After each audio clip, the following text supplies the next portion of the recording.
Hello again, you wonderful tea people. I am doing another product introduction video or some of the safe ways of brewing these teas. Right now I'm doing the Old Tea Assamica. So the Old Tea Assamica, which is a really, well, I don't know how many times I'm going to say it, right? But it's quite a beautiful tea. Now this tea is from down in Taidong, a place called Luye. Now that area, they've got to do a lot of stuff to make their tea taste good because it's kind of hot, it's kind of dry, and it's not high altitude. It's only about 300 meters above sea level. And our particular partner farm down there that does this black tea, the way they do it is in their processing style. So take a look at this black tea. Now this black tea is very, very different than most of the other black teas that we carry. You can see that these are the dry leaves. And the dry leaves are processed in a way where they're rolled and they're sort of done like this, but they're huge. They're absolutely huge, and they're actually very, very, when we're packing them, they need a lot of volume and they're quite delicate leaves. Now, what this does is creates, well, a really tasty tea. Now let's get into it. Over here, we've got the Gaiwan for doing the Gongfu brewing. This is a 100 milliliter Gaiwan and nothing special. You can get this at any Chinatown in the world. Then over here we've got just some glass pitchers. And what I'm going to do here is we're going to do Gongfu brewing. This steep is going to be 30 seconds. This steep is going to be 1 minute. 45 seconds. This steep is going to be 1 minute. We're going to go in sequence. Over here, I'm going to throw some boiling water in here for 3 minutes. We're going to steep it for 3 minutes. This one we're going to steep for 5 minutes. Then we're going to test them out and we're going to see which ones work, which ones are okay. Now, why don't we get started? So here we go. I'm throwing boiling water. This boiled a second ago on this one here. So we're just going to throw that in and leave it. And you can watch as the beautiful colors come out. You watch the dance of the tea leaves. That's why I'm using glass right here. But the idea is that this, you throw this in your mug and then, you go for it. So these are going to be going for 3 minutes. This one's 3 minutes, this one's 5 minutes. So we're going to test them out and see how they taste. But now we're going to do sort of the Gongfu method. All of these are 3 grams. Now if you can imagine 3 grams, it's about this much. So that's about 3 grams. Now, all of the teas that I get, unless I very forwardly say so, they're pretty forgiving teas to brew. This one certainly is one of those. It's not like, say, the Ruby 18 cultivar, both white and black. It's not like some of the pu'er teas, the show pu'er teas, where if you leave them too long, you're going to pay for it. This is really quite an easy tea to make. Now, this is the first steep, 30 seconds. A lot of people throw away this steep. They call it the rinse. Whatever, we're going to drink it. Just because I like drinking all the stuff that these beautiful leaves touch. But we're going to do, here, we're going to do 30 seconds, 45 seconds, and a minute in the Gongfu brewing style. I'm going to let the leaves sort of rest for a minute. It's best to let your leaves rest for, I don't know, at least 30 seconds or so in between steepings when you're doing the Gongfu style brewing. Now, first off the bat, what's even coming off of all of these tea leaves right now is a beautiful, rich, well, it smells like Lipton, right? This is the Assamica cultivar is the Lipton tea cultivar. Now, what does that mean? That means that when you drink it, it's very, very familiar. You're like, wow, I know this. Well, this is all the Indian teas. The Indian teas are all from that Assamica cultivar. And so the Lipton tea is a blend of those teas, and you definitely can taste it, but this is like next level Lipton. This has also got a really beautiful richness, which comes in the further steeps of this tea. So you're going to get some notes that are a little bit like black cherries, some sweetness, some earthiness, some really deep notes that you're just not going to get with Lipton tea. The other thing it's missing or lacking is the astringency and the bitterness that you would get from Lipton tea. Now, I'm trying my darndest to try and draw it out with these two, right? This is boiling water, steep for 3 minutes, boiling water, steep for 5 minutes. So, you know, I may actually be able to actually pull out some of that bitterness or that astringency, but we'll just have to see. I don't know what's going to happen, and we'll just have to see how it goes. Now that is a beautiful, beautiful, rich, dark red color. Now it's not the same as, say, the Ruby 18, which has got more of a ruby color to it. This is more of a brownish color, which is a little bit different.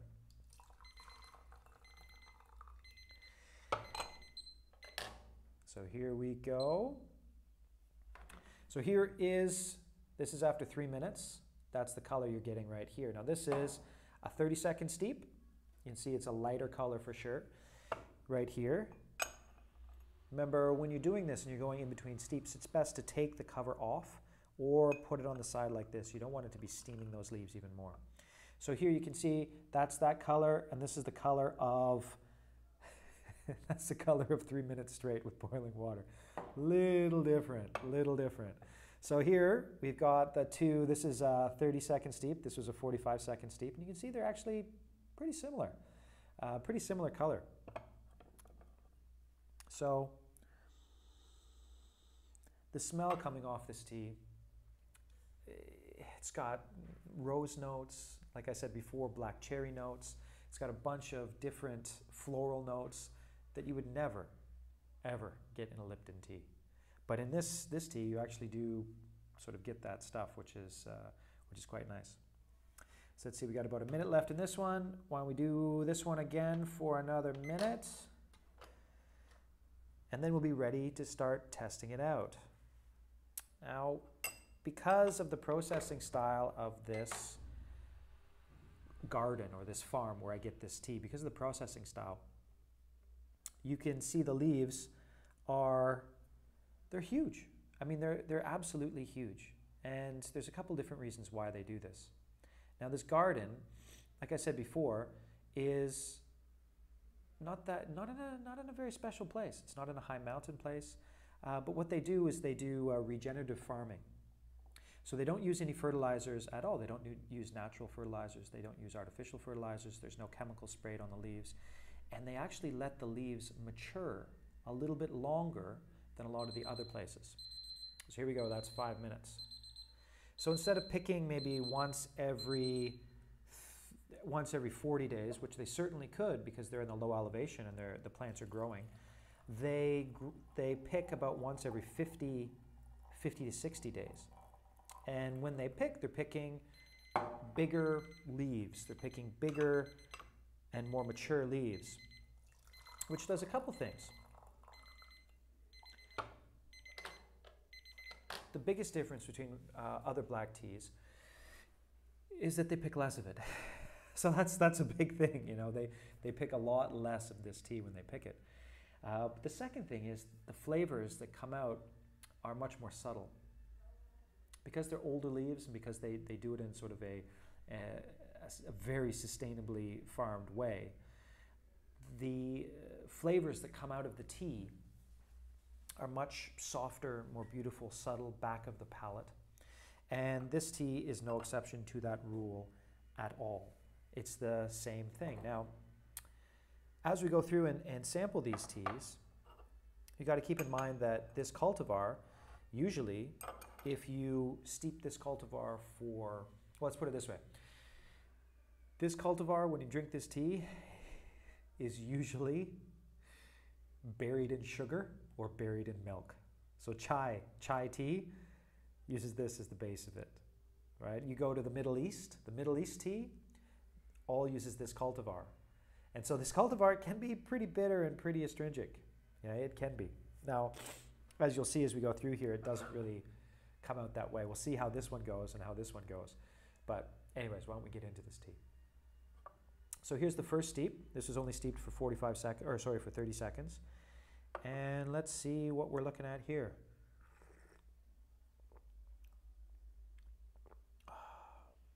So floral, almost like a rose. very subtle sweetness, the back of the tongue, no bitterness, no astringency at all. Very clear, sort of a crisp flavor. Definitely a sweetness in the back of the throat. But the leaves haven't really fully expressed themselves at all. There's also when the leaves are oftentimes processed in this way, you often get like a sweet pumpkin-y flavor. And that's definitely what I'm getting right now in the back there. So just overall, extremely pleasant. And with the first steep, there's not really much of the Assamica flavor coming out. And again, it's hard to describe. It's not like the Ruby 18 flavor that is, you'd say like menthol, mint. It's Lipton tea. So I don't know how you describe that flavor. But that's the flavor. That's the Lipton tea flavor. So here we go, going into the second steep. So first steep was 30 seconds. This one was 45 seconds. Let's see how the tea changes. So it's stronger. There's a hint of bitterness, astringency, a little tiny hint of it in the front of the mouth when you first drink it. It dissipates to sweetness very, very quickly. And there's the Assamica aftertaste. So that's like the Lipton tea aftertaste. I mean, sometimes I describe this tea as next level Lipton. So imagine a Lipton tea that has just got fruit notes and deep earthy tones and all sorts of really beautiful things in it. And with this second steep, you're definitely getting that coming out with it for sure.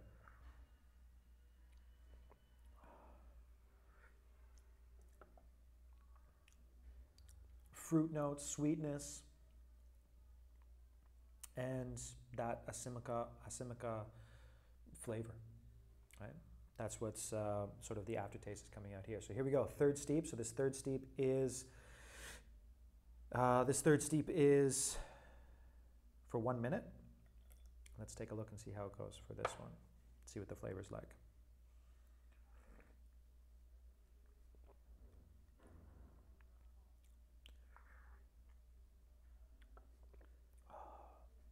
So with this tea, the third steep, a little bit of stone fruity sweet sourness. You've got the Assamica stuff and the floral, and just quite beautiful. But what's really interesting, because of the nature of the leaves, most teas, especially the oolong teas, take about 2 to 3 sort of steeps to get going. But because of these leaves, now you can see they're already open. There's all sorts of surface area right there in them.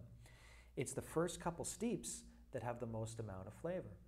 So if you're looking at, like if I'm using my hands to denote flavor, if you're looking at an oolong, it would be like this, and then like this, and then like that. Whereas this one goes like this, and then like this, and then like this, and then slowly down.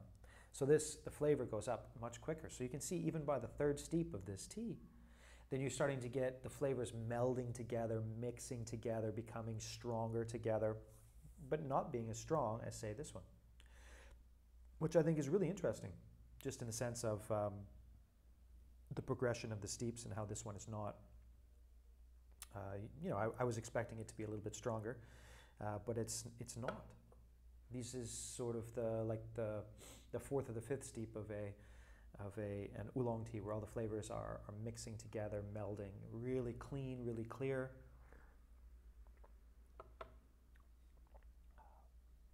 Really nice, really beautiful. Just definitely can't complain about that. Really nice. But going through the Gong Fu method, you're pulling out the one by one, steep by steep. You're pulling out the stone fruit, the floral, the cherry sort of flavors, and then the Assamica cultivar Lipton tea taste. And you're pulling it out one by one by one by one. So let's move this over to the side, and let's see if this tea is compatible with, I guess, Western style brewing. I don't know what the correct way to say it is. These are about the size of a mug, and so you would throw 3 grams in here, and then you could either pour it out into another mug, or if you want to, you can just sip it. That's the grandpa method, but I'll probably do a video of that some other time. But here, you can see this is the 3-minute. Now, compare it to the color of, say, this is the 45-second steep over here. So it's a much darker, deeper flavor. So let's see how it goes. Let's see if it's drinkable. Generally speaking, the teas that I get work quite well after you steep them for 5 minutes or so. But let's see how this one goes.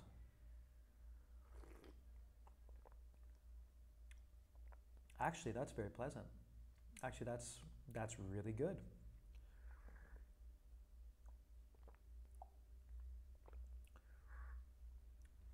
So that is boiling water, steeped for 3 minutes, and then sort of just poured out.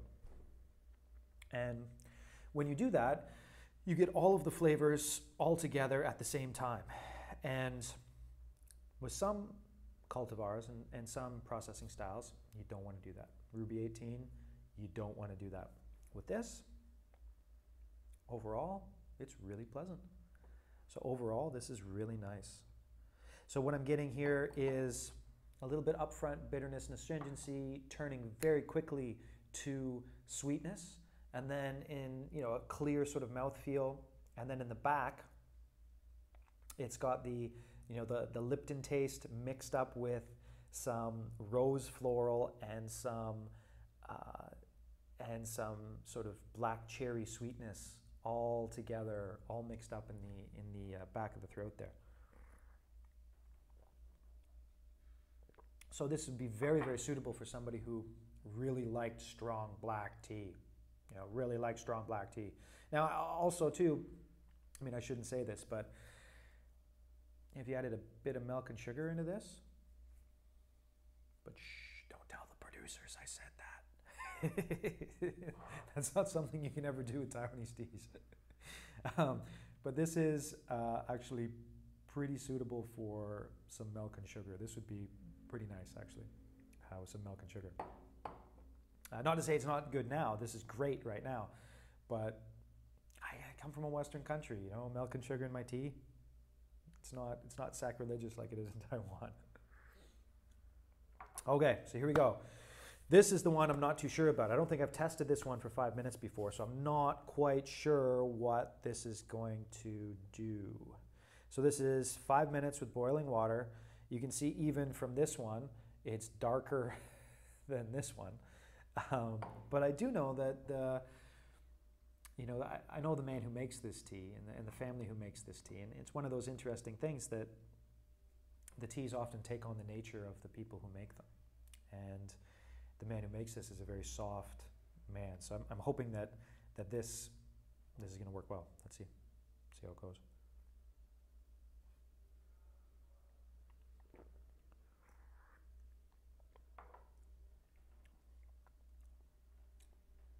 I like it better than this. This is a strong black Assamica tea, and I think it works better than this. Honestly, I do. I think it works better than the 3-minute. That's interesting. It's super strong, super clean.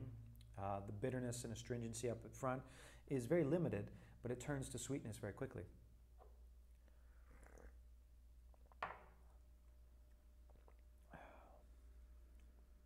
And just overall, this is great. And it might even be a little better with some milk and sugar. I got to decide whether to put that on the website. I think I am. I think I'm going to decide that right now. I'm going to put that on the website. So there you have it. Here's the Assamica, Old Tea Assamica. I've been saying Assamica for a while. Anyways, whatever. The Assamica. And these are from 50-year-old tea trees. I guess I never told that story, but I'll try and write that in the description. As always, if you have any questions or if you have any comments, put them in the comment section underneath this video. Or you can send an email. Just go on to mountainstreamteas.com and send me an email.